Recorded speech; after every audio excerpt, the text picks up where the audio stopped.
Praise lord বন্ধুসকল, মোৰ এই চেনেলৰ তৰফৰ পৰা সকলোকে ৱেলকাম জনাইছোঁ। লগতে ঈশ্বৰৰ আশীৰ্বাদ, ঈশ্বৰৰ দয়া আপোনালোকৰ লগত থাকক, এয়ে মোৰ আশা আৰু ঈশ্বৰৰ আগত মোৰ প্ৰাৰ্থনা।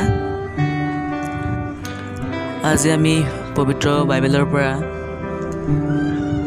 মথি 8 অধ্যায় 23 পৰা 27 পদলৈ আমি আলোচনা কৰিম আৰু বুজিবলৈ চেষ্টা কৰিম ঈশ্বৰৰ বাক্যত কি ক'বলৈ লৈছে আমাক।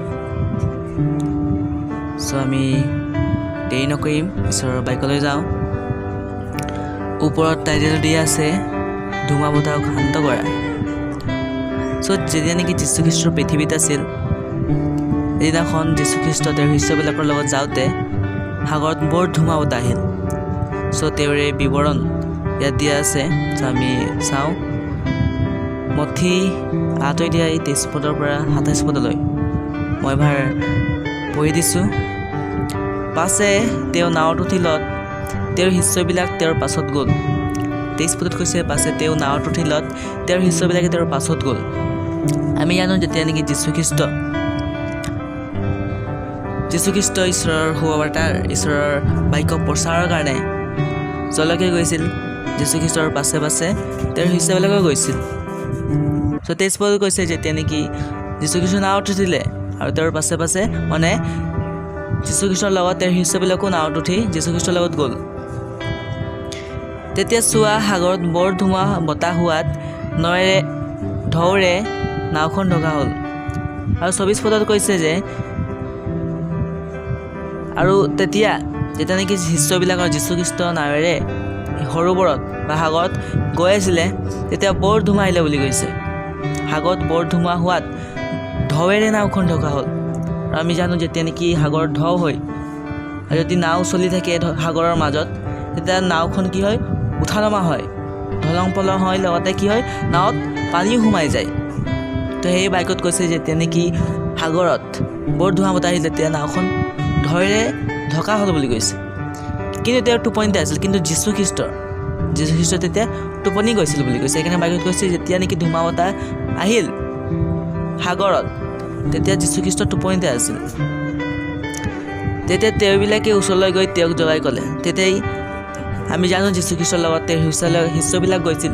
শিষ্যবিলাকে কি কৰিলে, যীশুখ্ৰীষ্টক জগাবলৈ গ'লে, কিন্তু তেওঁ টোপনিতে আছিল। তেতিয়া তেওঁলোকে ওচৰলৈ গৈ তেওঁক জগাই ক'লে। জগালৈ গৈ আৰু যীশুখ্ৰীষ্টক জগালে, মানে উঠালে যে হে প্ৰভু ৰক্ষা কৰক। আৰু শিষ্যবিলাকে যীশুখ্ৰীষ্টক কৈছে হে প্ৰভু ৰক্ষা কৰক বুলি কৈছে, আমি মৰোহে। আৰু শিষ্যবিলাকে কৈছে হে প্ৰভু ৰক্ষা কৰক, আমি মৰোহে। তেতিয়াই কি হ'ল আমি চাওঁ 26 পদত, তাতে তেওঁবিলাকক ক'লে, হে অল্পবিশ্বাসীবিলাক, তোমালোক কিয় ভয়াতুৰ হৈছা? আৰু তেতিয়াই যীশুখ্ৰীষ্ট তেওঁবিলাকক ক'লে, শিষ্যবিলাকে ক'লে যে হে অল্পবিশ্বাসী লোক, তোমালোক কিয় ভয়াতুৰ হৈছা? কাৰণ দেখা গ'লে যেতিয়া নেকি যীশুখ্ৰীষ্টৰ লগত শিষ্যবিলাক আছিল আৰু শিষ্য তেওঁবিলাক এনেই হোৱা নাছিল, তেওঁবিলাক যীশুখ্ৰীষ্টৰ আচৰিত কাৰ্য, যীশুখ্ৰীষ্টৰ বাক্যখিনি, এইখিনি শুনিয়েই যীশুখ্ৰীষ্টৰ পাছে পাছে তেওঁ শিষ্যবিলাক আহিলে বা শিষ্যবিলাক যীশুখ্ৰীষ্টৰ হ'ল। কাৰণ কোনেও কাৰো এনে শিষ্য হ'ব নোৱাৰে, কাৰণ যীশুখ্ৰীষ্টৰ আচৰিত কাৰ্য, যীশুখ্ৰীষ্টৰ মহিমা চাই সেই 12জন শিষ্য যীশুখ্ৰীষ্টৰ হ'ল। সেয়ে যেতিয়া নেকি সাগৰত বৰ ধুমা বতাহ আহিল, তেতিয়া যীশুখ্ৰীষ্টৰ লগত তেওঁৰ শিষ্যবিলাকো আছিল। আৰু তেতিয়া শিষ্যবিলাকে ভয় খালে যে, আৰু ভয় খাই পেলাই যীশুক উঠাবলৈ ধৰিলে আৰু জগাই ক'লে যে হে প্ৰভু, বাইবেলত কৈছে যে হে প্ৰভু ৰক্ষা কৰক, আমি মৰোহে। কাৰণ যেতিয়া নেকি তেওঁবিলাক শিষ্য হৈছিল, তেওঁবিলাক জানিছিল যে এৱেই ঈশ্বৰৰ পুত্ৰ, এৱেই প্ৰকৃত ঈশ্বৰ হয়, প্ৰভু হয়। তেতিয়া তেওঁবিলাক বিশ্বাস কৰিছিল। আৰু এতিয়া যি নেকি যীশুখ্ৰীষ্ট তেওঁবিলাকৰ লগতে আছে, প্ৰভু তেওঁবিলাকৰ লগতে আছে, তথাপিও তেওঁবিলাক ভয় খাইছে আৰু জগাই যীশুখ্ৰীষ্টক কৈছে যে হে প্ৰভু, আমি মৰোহে। সেয়ে যীশুখ্ৰীষ্ট তেওঁবিলাকক ক'লে যে হে অল্পবিশ্বাসী লোক, তোমালোক কিয় ভয়াতুৰ হৈছে? কাৰণ তেওঁবিলাকৰ লগত স্বয়ং প্ৰভু যীশুখ্ৰীষ্ট তেওঁবিলাকৰ ঈশ্বৰ আছিল, তথাপিও তেওঁবিলাকে ভয় খাই যীশুখ্ৰীষ্টক জগাই ক'লে যে হে প্ৰভু, আমি মৰোহে, ৰক্ষা কৰক। তাৰপিছত কৈছে যে পাছে তেওঁ উঠি বতাহ আৰু সাগৰক দবিয়ালে, তেতিয়া অতি শান্ত হ'ল। আৰু যেতিয়াই যীশুখ্ৰীষ্টৰ শিষ্যবিলাকে যীশুখ্ৰীষ্ট জগাই ক'লে যে সেই প্ৰভু আমি মৰোহে, আমাক ৰক্ষা কৰক, তেতিয়া যীশুখ্ৰীষ্ট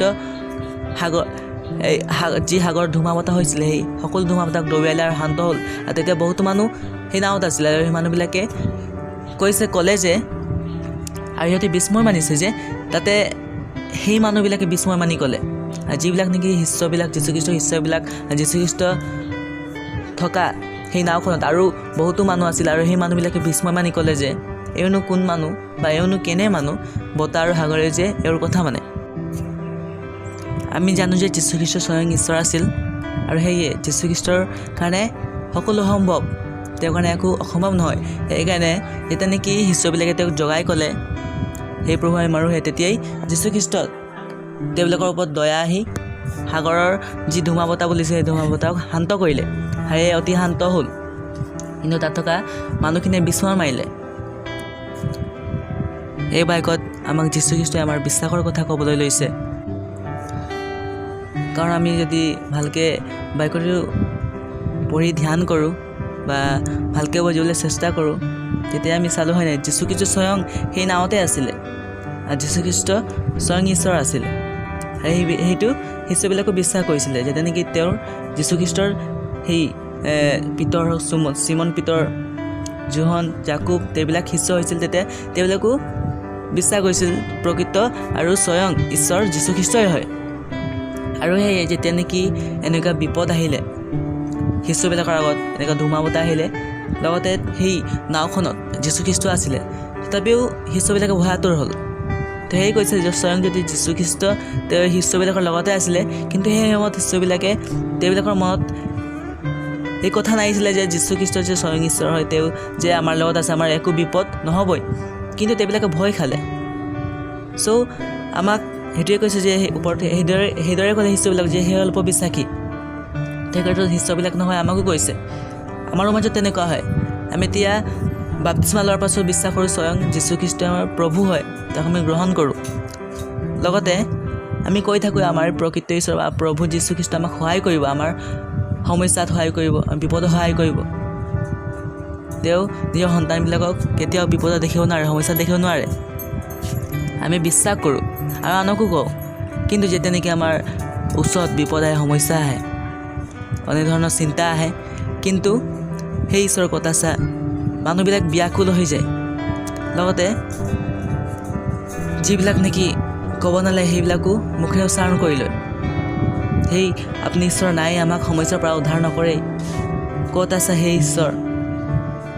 কিন্তু যীশুখ্ৰীষ্টই যেতিয়া নেকি যীশুখ্ৰীষ্ট পৃথিৱীৰ পৰা স্বৰ্গৰোহণ হ'ল, তেতিয়াই আমাক কি ক'লে, আমাৰ কাৰণে পবিত্ৰ আত্মা পঠাই দিলে। আৰু পবিত্ৰ আত্মাই আমাক গাইড কৰে, আৰু আমাৰ হৃদয়ত, আমাৰ অন্তৰত পবিত্ৰ আত্মা আছে। কাৰণ যেতিয়া নেকি মানুহে বাপ্তিস্মা লয়, তেতিয়াই তেওঁক পবিত্ৰ আত্মা দি দিয়া হয়। তো যীশুখ্ৰীষ্ট এতিয়া আমাৰ লগত আছে, তথাপিও আমি অল্প বিশ্বাসীৰ দৰে সেই প্ৰভু আপুনি ক'ত আছে, আমি সমস্যাত কৈছোঁ, আপুনি নাই দেখা নেকি, এনেকৈ আমাৰ মুখৰ পৰা বাক্য ওলায়। তো সেই সময়তো যীশুখ্ৰীষ্টৰ লগত স্বয়ং শিষ্যবিলাক আছিলে, তথাপিও শিষ্যবিলাকে ভয় খাই পেলাই তেওঁবিলাকৰ বিশ্বাস লুকাই গৈছিলে। সেইকাৰণে যীশুখ্ৰীষ্টক জগাবলৈ ধৰিলে, কাৰণ তেওঁবিলাকৰ লগত স্বয়ং ঈশ্বৰ আছিলে। তো যিমান ধুমা বতাহ আহিলেও তেওঁবিলাকৰ একো নহ'লহেঁতেন, একো হানি নহ'লহেঁতেন। তো সেয়ে আমাৰ লগতো আমি বিশ্বাস কৰিব লাগে, আমাৰ লগত যীশুখ্ৰীষ্ট আছে, আমি যীশুখ্ৰীষ্টক গ্ৰহণ কৰিছোঁ, আমাৰ লগত প্ৰকৃত ঈশ্বৰ আছে। তো আমাক ভয় কৰা দৰকাৰ একোৱেই নাই। চ' এইটোৱে ক'ব বিচাৰিছোঁ, আমি সদায় বিশ্বাস কৰি থাকিব লাগে, আৰু বিশ্বাসটো খন্তেক হ'ব নালাগে। কালি বিশ্বাস কৰিলে আজি বিশ্বাস নকৰিলে এইটো নহয়। বিশ্বাস কৰিলে সদায় নমৰালৈকে আমি বিশ্বাস কৰা এজন ব্যক্তি হ'ব লাগে। চ' ঈশ্বৰৰ পবিত্ৰ, জীৱিত আৰু মধুৰ আৰু লাগতিয়াল বাক্য আপোনালোকক জনালোঁ, যাতে আপোনালোকেও খন্তেকীয়া বিশ্বাসী নহয়, যাতে সদায় যেতিয়া নেকি যীশুখ্ৰীষ্ট গ্ৰহণ কৰা হয়, তেতিয়াৰ পৰা নমৰালৈকে যাতে এটা বিশ্বাসী ব্যক্তি হৈ থাকে। সেয়ে আমি অধিককৈ ঈশ্বৰৰ বাক্য জানিবলৈ আমি চেষ্টা কৰিব লাগে।